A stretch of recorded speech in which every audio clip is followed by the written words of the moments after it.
उन्होंने कहा कि हमने पूछा कि लोग कहते हैं संस्कृत कंप्यूटर के लिए सबसे उपयुक्त भाषा है। उन्होंने कहा हाँ, क्योंकि संस्कृत के पास एक सिस्टम है और अंतरिक्ष में जाने के बाद संदेश जो भेजे जाते हैं सारी भाषाएं उलट पुलट जाती हैं। कर्ता कहीं क्रिया, कहीं कर्म, कहीं विशेषण, कहीं हो जाता है। तो चूंकि संस्कृत के पास एक सिस्टम है, अंतरिक्ष में अगर उसको भेजा जाएगा तो चाहे कर्ता पहले रखिए, चाहे क्रिया पहले रखिए, चाहे कर्म पहले रखिए, अर्थ वही देगा। इसलिए संस्कृत सबसे उपयुक्त भाषा है और उसी की विकास परंपरा में उसी की ज्येष्ठता है हिंदी। लेकिन दुर्भाग्य क्या है, एक छोटा सा चुटकुला याद आता है, बहुत छोटा सा है कि एक बार कथा चल रही थी, उसमें एक व्यक्ति ने सुना कि हृदय ज्ञानान न मुक्ति, ज्ञान के बिना मुक्ति संभव नहीं है। उन्होंने कहा ज्ञान मिलेगा कहाँ? एक व्यक्ति ने कहा अमेरिका मिलेगा। वो अमेरिका चला गया, भटक रहा था। तो अंत में एक व्यक्ति मिला, कहा कि आओ मैं ज्ञान देता हूँ।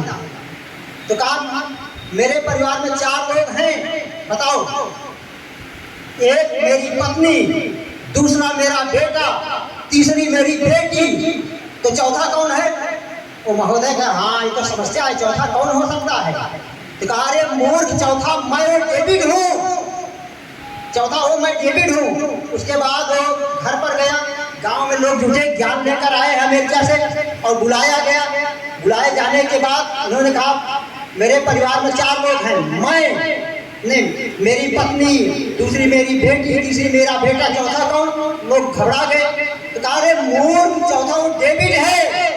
आज उसी डेविड के चक्कर में हम लोग परेशान होकर के हिंदी भाषा की उपेक्षा कर बैठे। बिल्कुल सही से आचार्य हजारी प्रसाद द्विवेदी ने एक व्याख्यान में बताया था कि वस्तुतः हम गुलामी जो है, गुलामी का संस्कार हमारे मन में बैठ गया है। एक बार होली के अवसर पर ब्रज की एक बहुचर्चित अहीर बाला राधा की आंख में ब्रज का ही एक बहुचर्चित नटवर नागर ने एक मुट्ठी अबीर झोंक दिया था। जैसे तैसे धोने पर अबीर तो वहां से निकल गई, किंतु वह अहीर का बालक इस प्रकार से आंख में जमकर बैठा कि लाख प्रयास के बावजूद आंख से निकल नहीं पाया। हमारी स्थिति, हम भारतीयों की स्थिति यही है। अंग्रेजों को तो हम निकाल दिए देश से, किंतु अंग्रेजियत हमारी आंखों में, हमारे संस्कार में इस प्रकार से जम करके बैठ गई है कि हम हिंदी बोलने में शर्म का अनुभव करते हैं और अंग्रेजी बोलने में गौरव का अनुभव करते हैं। इससे देश का कल्याण होने वाला नहीं है, कभी नहीं होगा देश का कल्याण। देश का कल्याण होना हो तो रामचरितमानस की सबसे मूर्ख पात्र मंथरा है। रामचरितमानस में सरस्वती, पूरे अयोध्या में भूमि, कहीं उनको कोई मूर्ख नहीं दिखाई दिया। सबसे मूर्ख पात्र मंथरा उनको मिली और उस मंथरा की शिक्षा को अगर हम अपने आप में धारण कर ले तो हमारा कल्याण हो जाएगा, हम अमेरिका इतिहास में बहुत आगे निकल जाएंगे।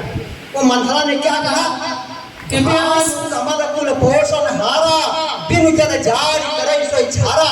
मंथरा ने कहा है कैकेयी, जब तक कमल अपने मूल जीवन स्रोत से जुड़ा रहता है, जल से जुड़ा रहता है, तब तक दैवी शक्ति सूर्य उसका पोषण करता है। जैसे ही वह अपने मूल जीवन स्रोत से कटता है, वही सूर्य उसका जला करके राख कर देता है। तो जब तक मनुष्य अपनी मूल सांस्कृतिक धारा से जुड़ा रहेगा तब तक उसका विकास होगा। जैसे ही मूल सांस्कृतिक धारा से कटेगा उसका विकास अवरुद्ध हो जाएगा, नष्ट हो जाएगा।